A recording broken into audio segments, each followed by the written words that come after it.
भगवत गीता अध्याय 1 अर्जुन विषाद योग।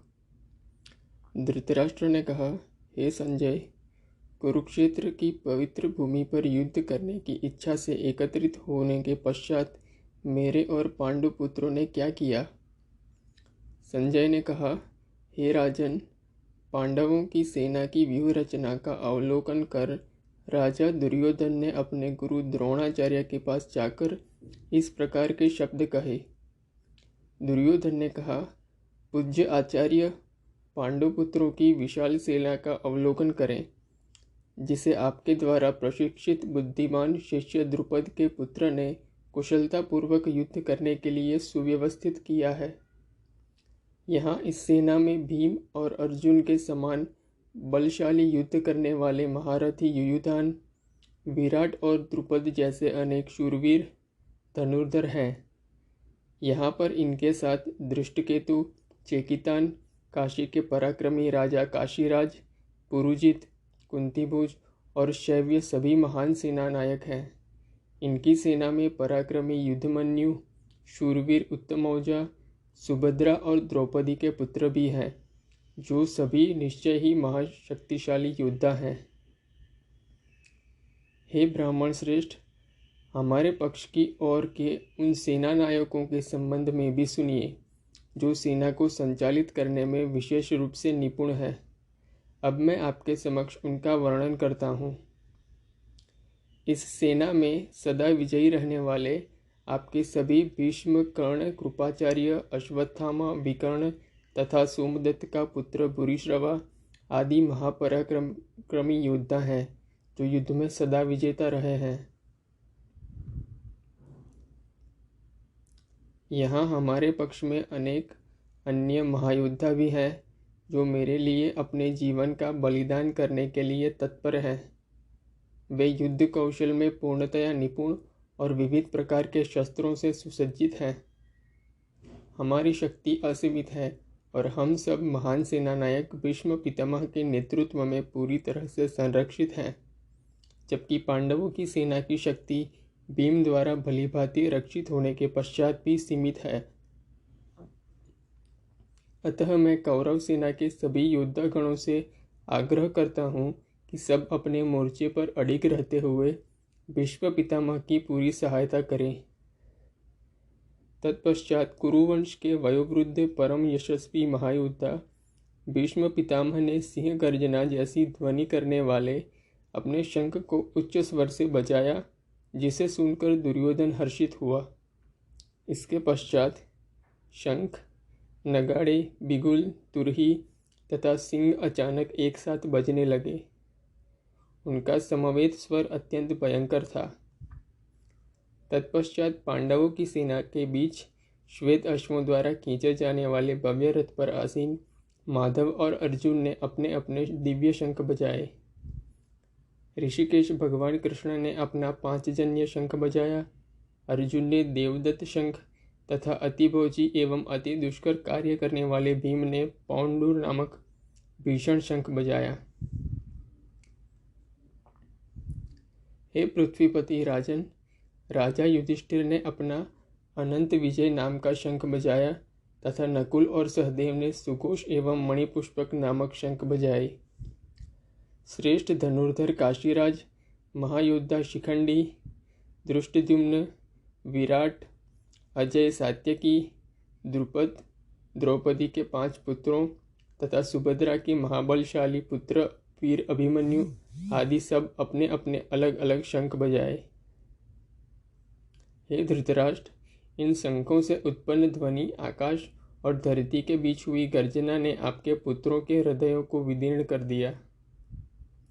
उस समय हनुमान के चिन्ह की ध्वजा लगे रथ पर आसीन पांडुपुत्र अर्जुन अपना धनुष उठाकर बाण चलाने के लिए उद्यत दिखाई दिया। हे राजन, आपके पुत्रों को अपने विरुद्ध व्यूह रचना में खड़े देखकर अर्जुन ने श्री कृष्ण से यह वचन कहे। अर्जुन ने कहा, हे अच्युत, मेरा रथ दोनों सेनाओं के बीच खड़ा करने की कृपा करें, ताकि मैं यहाँ एकत्रित युद्ध करने की इच्छा रखने वाले योद्धाओं, जिनके साथ मुझे इस महासंग्राम में युद्ध करना है, को देख सकूं। मैं उन लोगों को देखने का इच्छुक हूँ जो यहाँ पर धृतराष्ट्र के दुष्चरित्र पुत्रों को प्रसन्न करने की इच्छा से युद्ध लड़ने के लिए एकत्रित हुए हैं। संजय ने कहा, हे भरतवंशी धृतराष्ट्र, निद्रा पर विजय पाने वाले अर्जुन द्वारा इस प्रकार के वचन बोले जाने पर तब भगवान श्री कृष्ण ने उस भव्य रथ को दोनों सेनाओं के बीच में ले जाकर खड़ा कर दिया। भीष्म, द्रोण तथा अन्य सभी राजाओं की उपस्थिति में भगवान श्री कृष्ण ने कहा कि हे पार्थ, यहाँ पर एकत्रित समस्त कुरुओं को देखो। अर्जुन ने वहाँ खड़ी दोनों पक्षों की सेनाओं के बीच अपने पिता तुल्य चाचाओं, ताऊओं, पितामहों, गुरुओं, मामाओं, भाइयों, चचेरे भाइयों, पुत्रों, भतीजों, मित्रों, ससुर और शुभचिंतकों को भी देखा। जब कुंती पुत्र अर्जुन ने अपने बंधु बांधवों को वहां देखा तब उसका मन अत्यधिक करुणा से भर गया और फिर गहन शोक के साथ उसने निम्न वचन कहे। अर्जुन ने कहा, हे कृष्ण, युद्ध करने की इच्छा से एक दूसरे का वध करने के लिए यहाँ अपने वंशजों को देखकर मेरे शरीर के अंग कांप रहे हैं और मेरा मुंह सूख रहा है। मेरा सारा शरीर कांप रहा है, मेरे शरीर के रोए खड़े हो रहे हैं, मेरा धनुष गांडीव मेरे हाथ से सरक रहा है और मेरी पूरी त्वचा में जलन हो रही है। मेरा मन उलझ रहा है और मुझे घबराहट हो रही है। अब मैं यहाँ और अधिक खड़ा रहने में समर्थ नहीं हूँ। केशी राक्षस को मारने वाले हे केशव, मुझे केवल अमंगल के लक्षण दिखाई दे रहे हैं।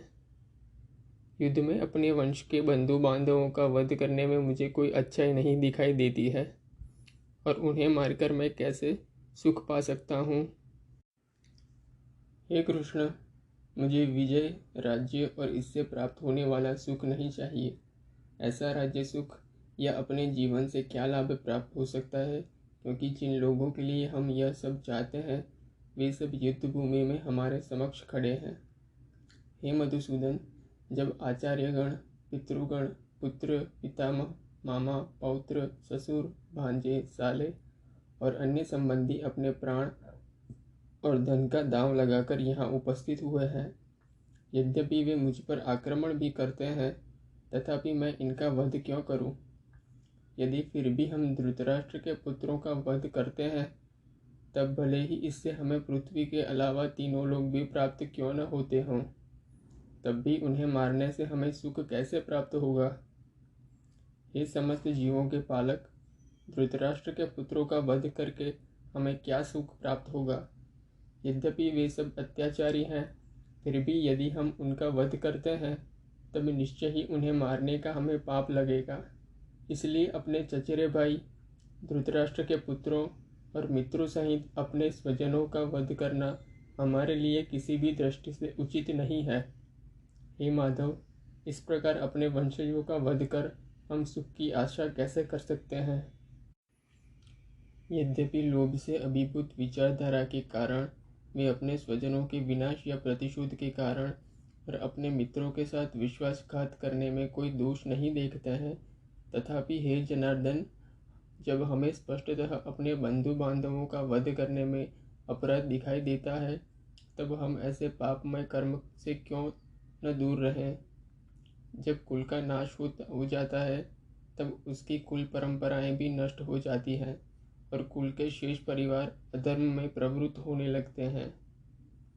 और धर्म की प्रबलता के साथ हे कृष्ण, कुल की स्त्रियां दूषित हो जाती हैं और स्त्रियों के दुराचारिणी होने से हे वृष्णिवंशी अवांछित संतानें जन्म लेती हैं। अवांछित संतानों की वृद्धि के परिणाम स्वरूप निश्चय ही परिवार और पारिवारिक परंपरा का विनाश करने वालों का जीवन नारकीय बन जाता है। जल तथा पिंडदान की क्रियाओं से वंचित हो जाने के कारण ऐसे पतित कुलों से पितरों का भी पतन हो जाता है। अपने दुष्ट कर्मों से कुल परंपरा का विनाश करने वाले दुराचारियों के कारण समाज में अवांछित संतानों की वृद्धि होती है और विविध प्रकार की सामुदायिक और पारिवारिक कल्याण की गतिविधियों का भी विनाश हो जाता है। हे जनार्दन, मेरे गुरुजनों से सुना है, जो लोग कुल परंपराओं का विनाश करते हैं वे अनिश्चित काल के लिए नरक में डाल दिए जाते हैं। ओह, कितने आश्चर्य की बात है कि हम मानसिक रूप से इस महापापजन्य कर्म को करने के लिए उद्यत हैं। राजसुख भोगने की इच्छा के प्रयोजन से हम अपने वंशजों का वध करना चाहते हैं। यदि धृतराष्ट्र के शस्त्र युक्त पुत्र मुझ निहत्थे को रणभूमि में प्रतिरोध किए बिना भी मार देते हैं, तब यह मेरे लिए श्रेयस्कर होगा। संजय ने कहा। इस प्रकार यह कहकर अर्जुन ने अपना धनुष और बाणों को एक ओर रख दिया और शोकाकुल चित्त से अपने रथ के आसन पर बैठ गया। उसका मन व्यथा और दुख से भर गया। अध्याय 1 अर्जुन विषाद योग पूर्ण।